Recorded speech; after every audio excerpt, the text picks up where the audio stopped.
이런 말이 있죠. 사람은 고쳐 쓰는 게 아니다. 정말 그런가요? 사람은 정말 변하지 않나? 근데 이 사람을 고친다는 것은 이제 상대방, 아내나 남편에게 상대방에게 좀 기대하는 모습이 있단 말이죠. 그 사람이 고쳐가지고 조금 더 좋은 모습, 조금 더 고쳐서 조금 더 좋은 사람, 조금 더 고쳐서 조금 더 좋은 사람, 천사 같은 사람, 신과 같은 사람, 이런 기대감이 있기 때문에 이 고치려고 해도 안 고쳐진단 말이에요. 우리는 보통 교육과 훈련을 통해서 사람을 개선할 수 있다라고 믿지만, 아무리 교육이 뛰어나도 인간의 그 근본적인 본성, 죄의 본성을 바꾸지는 못합니다.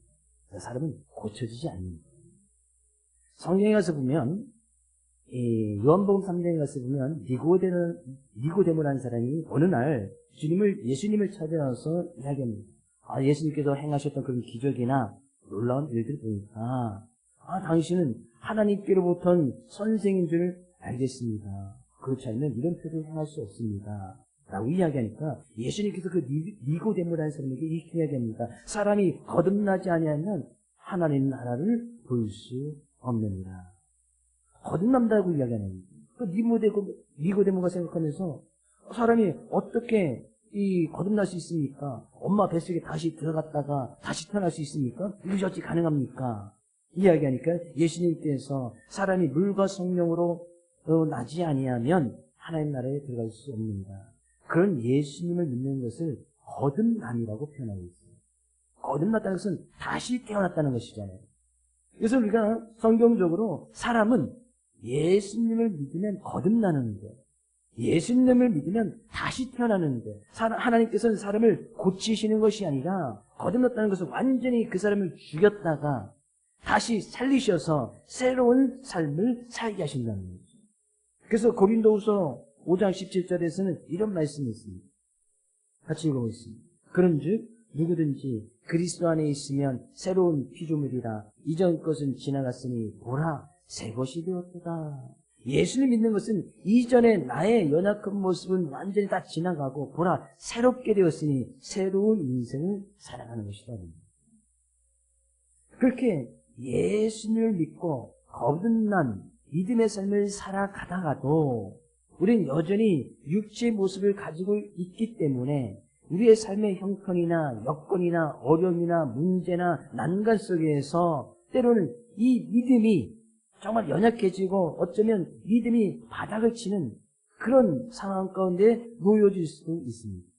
어쩌면 하나님을 믿는 것조차 한계에 다다르고 싶은, 한계에 달았다라고 싶을 정도로 느껴지는 그런 믿음이 정말 연약한 그런 상황이나 여건을 우리가 당할 수도 있다는 겁니다.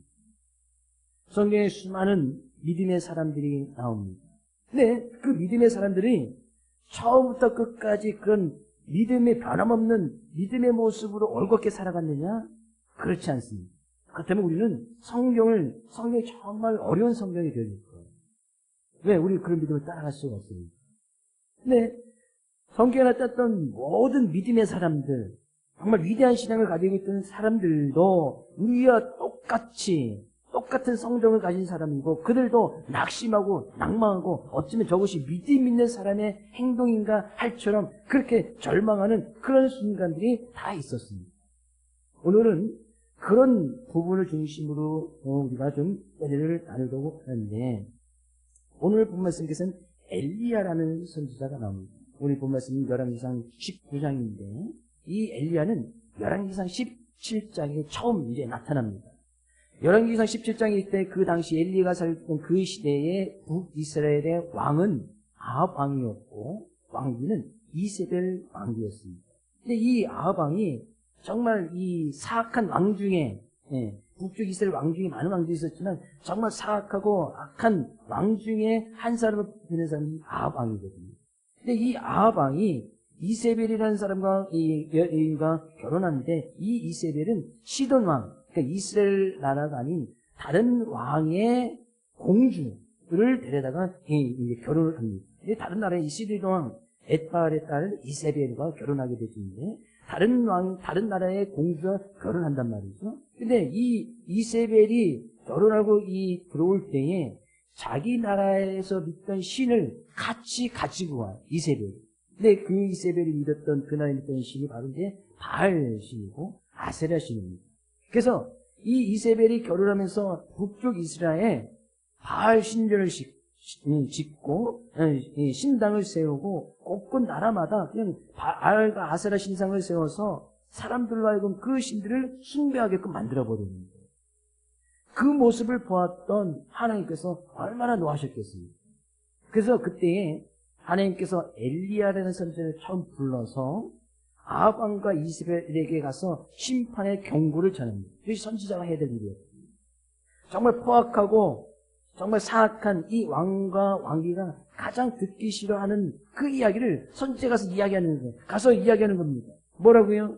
하나님께서 이 땅을 심판하셔서 이 땅에 하나님께서 비가 내리지 않게 하실 것입니다. 야, 뭐 때문에 그러냐? 그것은 곧 그리 하나님을 섬기지 아니하고 이방신을 섬기기 때문입니다. 그걸 갖다 당당히 이야기하는 거예요. 이 엘리야 선지자. 그 이후로 비가 내리지 않습니다. 비가 내리지 않는데 무려 3년 반 동안 비가 내리지 않는 하나님의 심판이 있어집니다. 아합과 이세벨이 그 모습을 보면서 얼마나 열이 받고 약이 올랐겠습니까? 그냥 어떻게든지 엘리야를 잡아서 죽이고 싶은 그런 마음이 들지 않았겠습니까? 결국에 이 아합 왕이 엘리야를 수순에서 찾아서 이 엘리야를 부릅니다. 그러면서 정말 이 땅을 괴롭히는 사람이 정말 너냐? 막 윽박지르고 겁을 주게 되어지는데 그때도 엘리야는 당당하게 내가 이스라엘을 괴롭히는 것이 아니라 하나님께서 이 땅을 심판하신 겁니다. 하나님을 섬기지 아니하고 바알을 따랐기 때문에 저는 하나님의 명령을 따라서 그 이야기를 했을 뿐입니다. 이거 당당하게 이야기를 해요. 그러니까요, 아합 왕이 그러면 네가 믿는 신 하나님이 옳은지 우리가 믿는 바알 신과 아세라 신이 옳은지 우리 한번 대결을 펼쳐서 누가 참신인지 가려보자 라는 그 겨울음이 그 다툼이 바로 그 유명한 갈멜산 전투입니다. 갈멜산은 뭐 이렇게 산처럼 이렇게 조율산이 이렇게 높은 산이 아니라 돈달산처럼 그냥 약간 높은 언덕이 있는 그런 산인데 그때 그럼 대결을 펼치게 되어지는데 상대편 쪽에서 아합왕 쪽에서는 바알 선지자 450명, 아세라 선지자 400명, 몇 명이죠? 850명의 선지자가 모입니다. 그냥 조그마한 언덕 같은 그런 산에 그냥 그쪽 선지자들 가득 찼습니다. 그것을 구경하고자 많은 백성들이 또 그것에 모이게 됩니다. 어떻게 신이 참신인지 대결할 것인가? 한 신의 대결은 이렇게 합니다. 제단을 만들어 놓고 그 위에 송아지를 한 마리 각을 딱 떠서 하늘에서 불을 내려서 이 제단의 제물을 태우는 신이 참신의 것을 이렇게 가리자. 이렇게 주제를 던져놓고 대결을 펼칩니다. 먼저 바알 선지자와 아세라 선지자들이 제단을 쌓고 제물을 거기다 송아지를 가득 던져놓고 그들 신에게 막 부르십니다. 불을 내려서 이 제물을 태워주소서. 부르시죠. 또 응답이 있습니까? 응답이 없죠. 엘리야가 가서 조롱을 합니다. 야, 너의 신은 자냐? 주무시냐? 어디 장 보러 갔냐? 이들이 더 열받아가지고 막 부르짖으면서 자기의 몸까지도 막 학대하면서 막 그들의 신을 부르짖습니다. 네, 자기가 고통을 받는 것만큼 신이 응답이 받을 것으로 생각해서 막 그렇게 합니다. 저녁 때까지 아무런 응답이 없는 거예요. 응답이 없으니까 이제는 저녁때쯤 되어서 이제 엘리야 차례가 되어져서 엘리야가 제단 위에 송아지 있는 그곳에 그 둘레에 도랑을 파게끔 하고 사람들에 의해서 거기서 물을 잔뜩 갖다 부으라고 이야기해요. 그냥 불이 붙어도 잘 붙지 않을 그런 제물에 물까지 잔뜩 부어서 막 도랑까지 주변에 탄 도랑에까지 그냥 물이 가득하게끔 만들어요. 그리고 나서 엘리야가 하나님께 기도합니다. 하나님 응답하여 주옵소서. 하나님 응답하여 주옵소서. 이 백성에게 하나님이신 것과 하나님께서 정말 참신인 것을 보게 하여 주옵소서. 길게 기도하지도 않아요. 그다 기도하는 순간에 하나님께서 불을 내려서 번제물과 그 주변에 있는 나무와 돌과까지 다 떼어보고 도랑의 물까지도 다 말라버리게 하는 거예요. 그게 응답이 있었죠. 그리고 나서 그 모습을 봤던 모든 백성들이 하나님이 참 하나님이시구나. 엘리야가 그 백성들에게 명합니다. 여기 있는 모든 선지자를 다 하나도 빠짐없이 죽여라.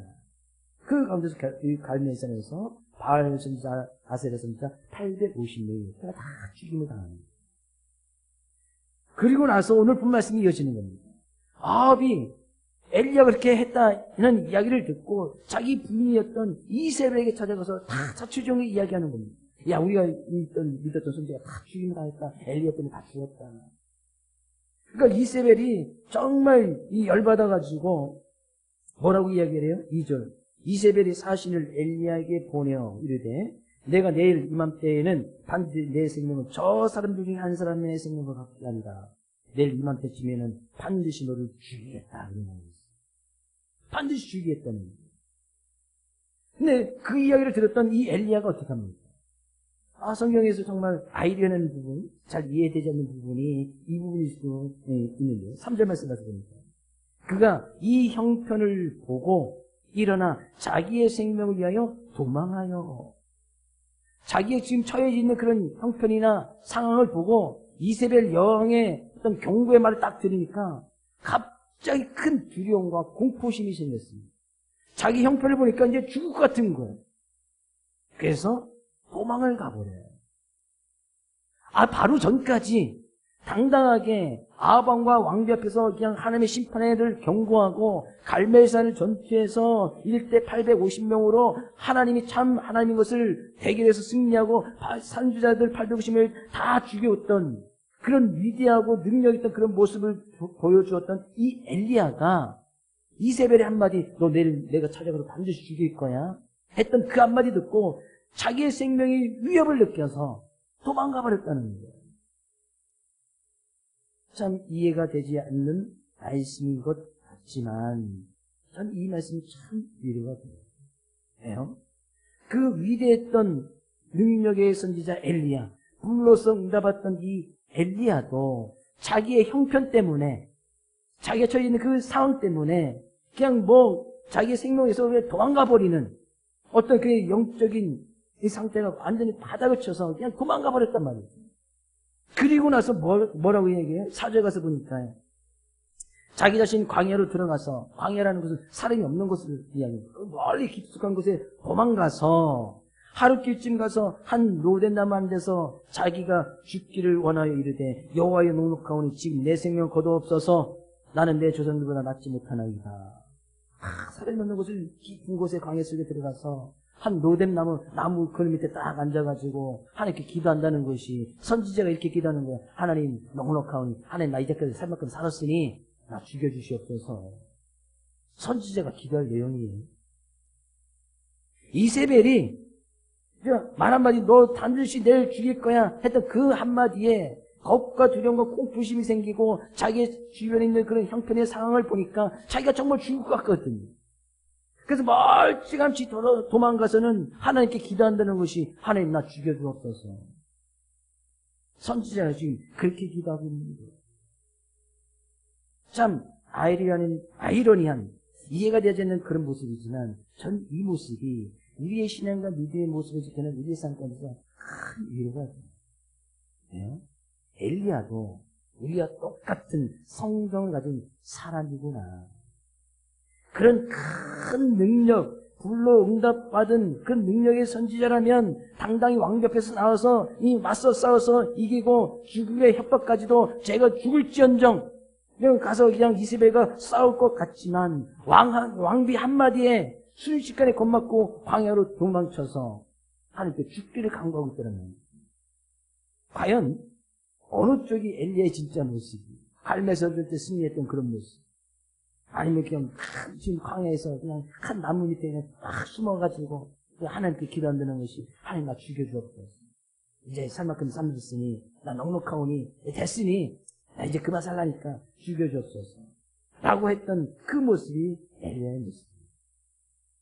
그 모습이 참 위안이 되지 않아요. 아무리 태산처럼 높고 굳건한 믿음이 있던 그 엘리야도 한순간에 하나님께 그렇게 기도한다는 것이 말이 돼. 믿음이 전혀 없는 것처럼 그냥 마치 물겁쳐서 살아야 됐던 그런 믿음처럼 하나님께 그렇게 고백하고 있는 이 엘리야의 모습을 볼 때에 우리는 믿음을 늘 그렇게 산처럼 높은 그런 믿음을 갖고 먹고 굳건하기를 바라지만 그렇게 바라는 우리의 삶 가운데서 어느 순간 보면 나의 삶의 우리의 모습을 보면 전혀 믿음이 없는 것처럼 믿음이 하나도 없는 것처럼 그렇게 연약한 모습으로 쓰러져 낙마하고 절망하는 우리의 모습을 보게 되지 않습니다. 그렇게 우리의 연약하고 부족한 우리의 삶 가운데서 하나님께서는 이 엘리야 선지자 그런 모습을 통해서 물론 엘리야가 보여줬던 그 위대한 믿음의 모습을 살펴보면서 우리도 그런 믿음의 모습을 닮아가자 이렇게 나누는 말씀도 중요하지만 정말 바닥까지 내려갔던 정말 하나님께 정말 구하지 못할 것을 구하고 나가는 그 엘리야를 하나님께 다시 어떻게 세우시는가 오늘 본 말씀은 그것을 좀 살펴보면서 은혜를 나누려고 합니다. 성경 가운데 엘리야도 그런 모습을 보이시죠. 정말 선지자서 하지 못할 그런 모습들. 근데 성경에 많은 믿음의 사람들은 다 그런 것을 한 번씩은 다 겪고 또 고난 가운데 있습니다. 기도의 응답 받지도 못해요. 자주 예를 들은 바오사도도 마찬가지 아니겠어요. 바오사도 얼마나 능력 있는 사람이에요. 믿음이라면 정말 대단한 사도 중에 최고의 사도로 갈 만큼 큰 능력과 믿음의 모습을 보여줬던 사람 아닙니다. 근데 그도 하나님께 응답받지 못한 기도가 있습니다. 간절히 자기 육체적인 질병이 있었는데 3번 하나님께 간구했다. 간절히 구했다. 그 3번 구했으니까 3번을 거절당한 거예요. 간절히 구한 것만 3번이지 하나님께서 바오사들이 그 기도에 응답해 주지 않는 거예요. 야, 안 돼. 하나님 고쳐주옵소서. 안 돼. 하나님 고쳐주옵소서. 안 돼. 평생 동안 이 바오사는 그 질병을 몸에 다니게 삽니다. 기도의 응답 받지 못한 거예요. 야, 그 위대했던 바오사도도 기도의 응답이 없구나. 바오사도 뿐입니까? 모세도 마찬가지지. 모세, 하나님께서 명령받아 이스라엘을 출애굽을 시키고 광야에 40년을 지내지 않습니다. 가나안 땅 코앞에도 두고 있습니다. 이제 곧 가나안 땅에 들어갈 거예요. 하나님 입장이라면 물론 모세가 실수하고 부족한 모습이 있어도 그 위대한 지도자의 모습을 보여주고 하나님이 선명했던 그 모세를 가장 먼저 1등으로 가나안 땅에 들여보낼 거 하고 그래서 평안하고 안락한 삶을 살 수 있도록 해주실 것 같은데 모세도 그것을 원했지. 근데 하나님께서는 이 모세를 가나안 땅에 들이지 않습니다. 멀리서 바라보게끔 하고 이 모세를 하나님께 그것에서 데려가는 모세가 죽을 때는 눈이 흐려지지 아니했다. 육체적으로 건강한 모습이 있었단 말이죠. 하나님께서 그냥 그 모세를 데려가 버린 거예요. 가나안 땅에 들이시지 않는 거예요. 모세가 원했던 그 기대에 응답하지 않는 겁니다. 위대한 신앙의 모습을 했던 다윗도 마찬가지지. 마지막 때 그가 원했던 하나님께 기대했던 모습이 하나님 성전 짓고 싶습니다. 그 원하고 소망하는 것이 있었거든요. 하나님께서 그의 기대에 응답하지 않습니다. 너는 수많은 존재를 통해서 내 손에 많은 피를 묻혔기 때문에 내가 그 생각할 수 없다. 다윗의 기도도 응답하지 않습니다.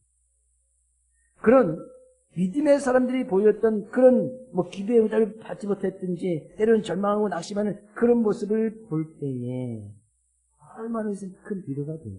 그런 사람들도 때로는 절망하구나. 기도의 응답 받지 못하는구나. 때로는 낭망하구나. 때로는 죽고 싶어서 하나님께 그렇게 기도도 하는구나. 지금 엘리야는 광야 속에서 사람이 없는 곳을 찾아 들어가서 거기서 죽기를 바라고 있는 거 아니겠어요? 네, 그런 위기 가운데 정말 믿음이 없는 것처럼 행동하는 그런 가운데 있는 그 엘리야에게 하나님께서 찾아가셔서 그를 어떻게 회복시키시느냐. 5절 말씀 가서 보니까 로뎀나무 아래에 누워 자더니 천사가 그를 어루만지며 그에게 이르되 일어나서 먹으라 하는지라. 하나님께서 찾아가셔서 천사를 통해서 하나님께서 직접 찾아가셔서 그 나무 아래에서 힘들고 지쳐 쓰러져 잠을 자고 있는 그에게 찾아가서 야 일어나서 뭐하라고요? 먹어라. 그를 어루만져주면서 먹으라고 이야기합니다. 얼마나 피곤했던지 그 말을 듣고 머리 맞대 보니 거기에 숯불에 구운 떡이 있고 물 한 병이 있어서 그것을 먹고 얼마나 피곤했더니 또 잠이 듭니다. 한참을 잤는지 그랬더니 7절 말씀에서 여호와의 천사가 또 다시 와서 어루만지며 이르되 일어나 먹으라. 또 하나님께서 또 천사를 보내주셔서 또 그를 어루만지시면서 엘리야야 일어나 또 먹어, 또 자. 하나님께서 정말 그 낭만 가운데, 이 정말 가운데 있는 정말 믿음이 없는 그런 행동을 보이는 이 엘리야를 찾아가서 처음으로 하신 일이 뭐예요? 하나님께서 엘리야야 네가 선지자인데 그럴 수 있느냐? 책망하지 않습니다. 너는 믿음의 실패자다 이렇게 낙인 찍지도 않습니다. 오히려 그 엘리야를 찾아가서 그 엘리야에게 이 하시는 말씀이 그를 어루만져 주시면서 자상한 모습으로 정말 아이가 아플 때 부모들 입장에서 그 자녀를 막 어루만져 주시면서 그런 표현으로 엘리야에게 얘기하는 거예요. 일어나서 먹어라. 먹고 또 자. 먹어 또 자. 하나님께서 먹이시고 재우신 일을 가장 먼저 하시네요. 우리의 삶 가운데 잘 먹을 수 있다는 것이 참 복이죠. 정말 잘 잘 수 있다는 것이 참 복이잖아요. 하나님께서 그 엘리야에게 그런 우리의 육체의 모습을 가지고 있는 삶 가운데 가장 필요한 일상적인 회복, 먹는 거, 자는 거, 이거 정말 중요하잖아요. 아무리 믿음이 좋다 한들 육체적으로 따라가 주지 아니하면 그것도 할 수가 없잖아요. 잘 먹고 잘 잘 수 있다는 거, 지금 큰 두려움과 공포심 속에서 어떤 갈멜살 전투에서 그 전투를 치르느라 큰 마음이 막 격앙되어 있고 그 두려움과 공포심이 사로잡혀서 몇 날 며칠을 굶고 있었을 그 엘리야에게 찾아가서 잘 잤냐? 잘 먹어라. 먹고 또 자라. 하나님 이것을 가장 먼저 하시더라고요. 이거 정말 중요한 이야기예요. 하나님께서 지금 너 그러니까 다시 기도해. 다시 말씀 붙들어. 믿음을 다시 회복해. 이렇게 책망하지 않아요. 왜? 하나님께서 엘리야가 뭐 믿음을 완전히 따라서 하나님을 모른다고 할 그럴 사람이 아니었어요. 알기 때문에 그 믿음을 다시 회복하기 위해서 먼저 너의 일상 그것부터 좀 회복해라. 내가 너에게 사랑하는 자에게 잠을 주듯이 내가 너에게 잠을 줄 것이고 편안한 잠을 잘 것이고 그러니까 또 배고프잖아요. 하나님께 또 먹을 것까지 그 광야에서 먹을 것이 없는 그곳에서 먹을 것을 갖다 또 가져다 주시고 잘 자게끔 해주시고 잘 먹게끔 하시더라. 우리가 뭐 근심 걱정이 있으면 식욕이 떨어지잖아요. 아프면 밥맛이 없어지잖아요. 참 근심 걱정이 있으면 잠이 옵니까? 잠도 잘 안 오잖아요. 그래서 사람들은 기본적으로 잠을 좀 자야 되는데 잠을 자지 않는 그곳에서 또 다른 병들이 질병들이 오게끔 돼 있단 말이에요. 행여나 근심 걱정 엘리야처럼 두려움과 공포심 때문에 잘 자지 못하신 분 계십니까? 하나님의 은혜로 잠을 잘 주무시기를 주의 이름으로 축복을 드립니다. 그렇다고 뭐 예배 시간까지 막 자시면 안 돼요.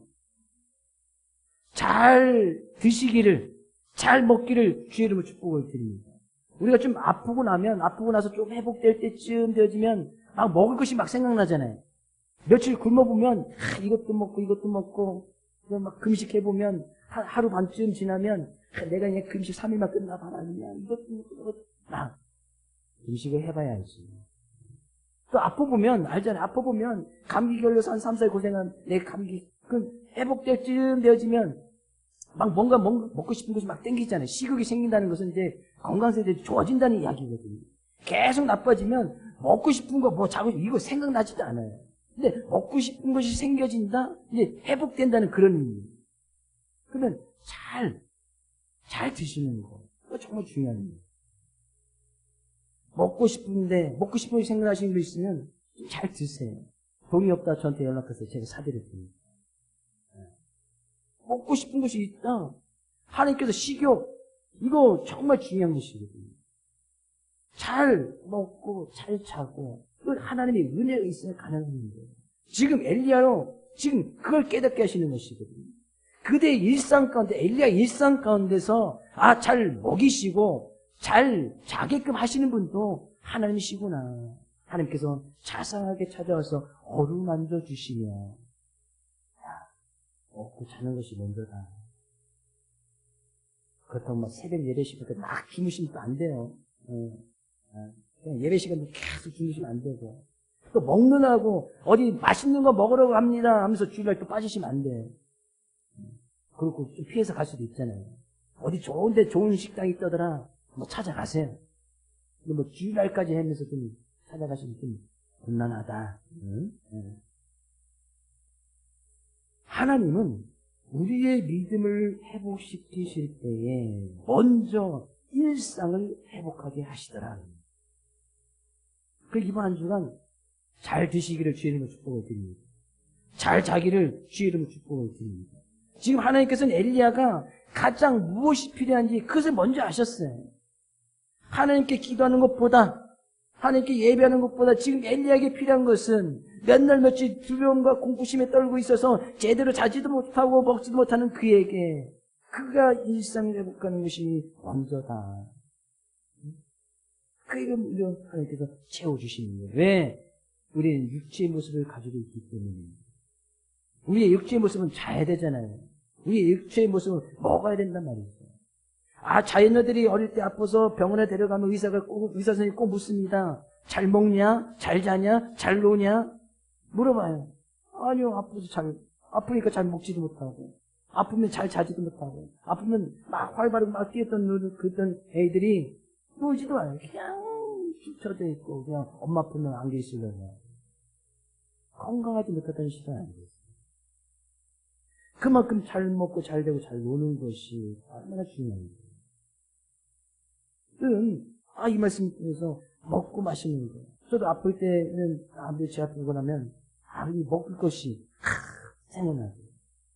얼마 전에 이제 수술했을 그 당시에도, 밤에 제대로 먹지 못하니까, 뭐 먹어야지. 근데 하나 잘 먹고 나면, 또 생각이 싹 또 없어지잖아요. 그런 것이 우리의 육체인 것이 아니겠어요.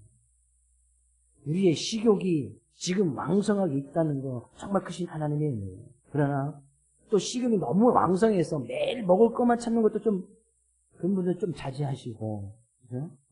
아파서 믿음이 지금 절망 가운데서 바닥을 치는 것 같아서 먹을 것도 생각이 안 나시는 분들에게는 하나님께 이 식욕이 생겨서 먹을 것 제대로 잘 드시고. 그러니 뭐예요? 그리고 나서 그렇게 육체적인 힘을 얻고 나니 8절 말씀 이렇게 이야기하네요. 이에 일어나 먹고 마시고 그 음식물의 힘을 의지하여 40주 40야를 가서 하나님의 산 호렙에 이르니라. 육체의 모습은 먹어야 육체적으로 힘이 생기는 안 있어요. 그러니까 그 이후에 40일을 밤낮으로 걸어서 하나님의 산 호렙에 이르렀다라는 것은 하나님을 다시 찾았다는 거예요. 하나님이 하나님의 임재를 상징하는 그 산을 엘리야가 40일을 걸어서 가서 그곳에 당도에서 이르게 되었단 말이에요. 계속 그 하나님을 찾아서 계속해서 그 길에 갔단 말이에요. 그 이해 말씀 다음 시간에 좀 살펴보기를 원하는데, 그러니 하나님께서 힘을 주신, 육체적으로 힘을 주셔서 그 힘을 의지하여 자기의 믿음을, 하나님을 찾는 그 일에 그 믿음의 길을 계속 갈 수 있었다. 믿음의 길을 잘 걸어가기를 원한다면, 정말 우리의 믿음의 삶 가운데서 그 하나님을 온전히 찾기를 원한다면 우리의 육체적인 모습을 잘 관리하는 것이 중요합니다. 저는 우리 모든 성도들이 정말 그 믿음의 길 가운데서 때로는 우리가 쓰러지고 절망할 수 있고 낭만할 수 있고 어떤 믿음이 전혀 없는 믿음의 바닥을 치는 그런 삶 가운데 그런 것도 경험할 수 있는 그런 연약한 존재인 것을 먼저 인정하시기를 원해요. 그럴 수밖에 없단 말이에요. 우리는 엘리야의 모습을 통해서 미리 처방전을 하나님께 내려주신 것이 아니겠습니까? 우리도 그럴 수 있구나. 그럼 그에 대해서 우리가 어떻게 얘기할 것인가. 어제 우연치 않게 TV를 틀다가 마라톤, 경주에서 10월 며칠이죠. 이제 에이펙 정상회담이 열리지 않습니까? 에이펙 정상회담 그 기념으로 경주 마라톤 대회가 됐습니다. 이것이 해년마다 있는 대회인데, 근데 어제는 비가 살살 내려가지고 마라톤 하는 선수들이 오히려 훨씬 더 도움이 됐다고 이야기해요. 근데 경주 마라톤 대회는 26회인가 뭐 그런 것 같은데 26회 동안 22번은 아프리카 선수들이 그 이전에 22회 동안은 아프리카 선수들이 항상 우승했던 거예요. 케냐 선수나 에티오피아 사람들, 아프리카 사람들이 이렇게 달리기에 요즘 또 과학적인 지식까지 가서 워낙 잘 달리거든요. 지금도 마라톤 하면 거의 아프리카 선수들인데 어제 왜 저렇게 되는데, 아프리카 사람이 아닌 유럽 사람이 한 사람이 계속 잡히는 거예요. 그래서 마라톤 뛰는데 왜 유럽 사람이 잡힙니까? 분명 아프리카 사람들이 잡혀서 막 경쟁해야 될 것 같은데, 그렇게 조금 보다가 보니까 해설하는 사람들이 이 사람 지금 1등으로 달리고 있다는 거예요. 2km 지점부터 계속 1등으로 달리고 있다는 거예요. 근데 유럽 사람이에요. 아일랜드 사람인데 그 사람이 결국에 2시간 7분 50분인가 해서 1등으로 들어왔습니다. 그 다음 사람이 이제 한 3분 뒤에 이제 들어오게 되는데 유럽 사람이 경주대회에서 우승한 역사상 처음이라는 거예요.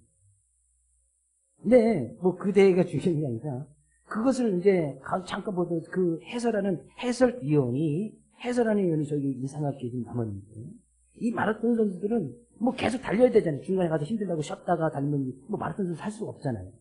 계속 달리는 중에 어떤 뭔가 우리의 몸에서도 마찬가지지만 몸에 수분이 부족하면 갈증을 느끼잖아요. 갈증. 아, 내 몸에 수분이 부족하니까 좀 물 좀 채워줘. 갈증을 느끼잖아요. 그럼 갈증을 느끼면 마라톤 선수를 가다가 쉬었다가 물을 마시고 갈증을 고치고 할 수가 없는 거예요. 그렇게 되면 이미 늦은 거예요. 몸에 갈증의 신호가 왔다는 것은 몸이 벌써 이상하다는 증거거든요.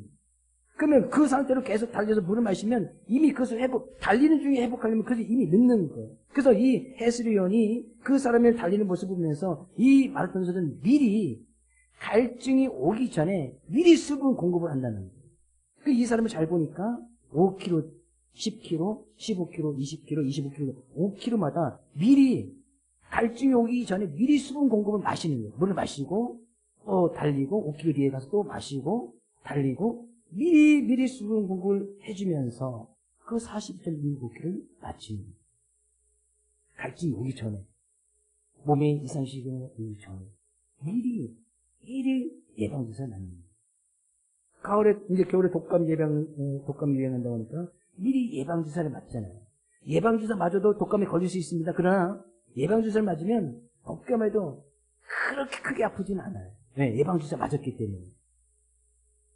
하나님께서 지금 엘리야 선지자 모습을 통해서 미리 처방전을 우리에게 주셨잖아요. 미리 좀 우리가 믿음의 길을 잘 걸어가기 위해서 이런 말씀을 주셨으니 엘리야의 기록을 뭐 거짓 없이 정확하게 지금 기록하고 있는 거 아니겠습니까? 그 위대했던 엘리야 선지자의 기록을 뭐 거짓 없이 정확하게 잘 기록하고 있어요. 미리 우리가 이 믿음의 길을 잘 가기 위해서 미리 좀 잘 먹어놓고 미리 좀 잘 마시고 미리 지금 기도 좀 하고 미리 예배도 잘 드리고 미리 성경 말씀도 잘 읽고 그죠? 미리 우리가 매일매일 기도하는 거 잊지 말고 미리 생명의 양이시기신 하나님의 말씀도 잘 먹고 미리 좀 하라는 거예요. 그러면 우리가 어떤 형편의 상황 때문에서 이렇게 절망이 올 수도 있겠지만 완전히 넘어지지 않는 거예요. 엘리야가 하나님 떠났습니까? 그때 하나님 떠났습니까? 그 위에 선지 활동을 하지 않습니까? 그래도 분명히 다시 믿음도 들고 선지 활동을 해 나가잖아요. 하나님께서 그것을 아셨기 때문에 지금 그의 일상 가운데 필요한 것을 또 먹이시고 입히시는 거예요. 오늘은 이 말씀 분명히 잘 의지하여서 하나님께 미리 청업강대를 내려주셨으니 미리 말씀도 잘 먹으시고 육체적인 필요한 것도 잘 드시고 미리 잠도 좀 많이 자시고 정말 피곤하면 그냥 하루 일과쯤 되고 아침부터 저녁까지 계속 주무시기도 한번 해보세요. 할 수만 있다면 미리 맛있는 것도 좀 드시고 미리 매일매일 기도 좀 해놓고 미리 하나님께 예배도 잘 드리고 그래서 이 믿음의 길을 잘 걸어갈 수 있는 그래야 앞으로도 40일을 걸어가야 되는 더 큰 험난과 위험의 모습이 올 때도 이 믿음의 길을 잘 걸어갈 수 있더라. 한 주간 그런 믿음의 모습으로 온전히 주님을 바라보고 그 믿음의 길을 잘 걸어가며 참된 승리의 모습이 있기를 주의 이름으로 축복을 드립니다.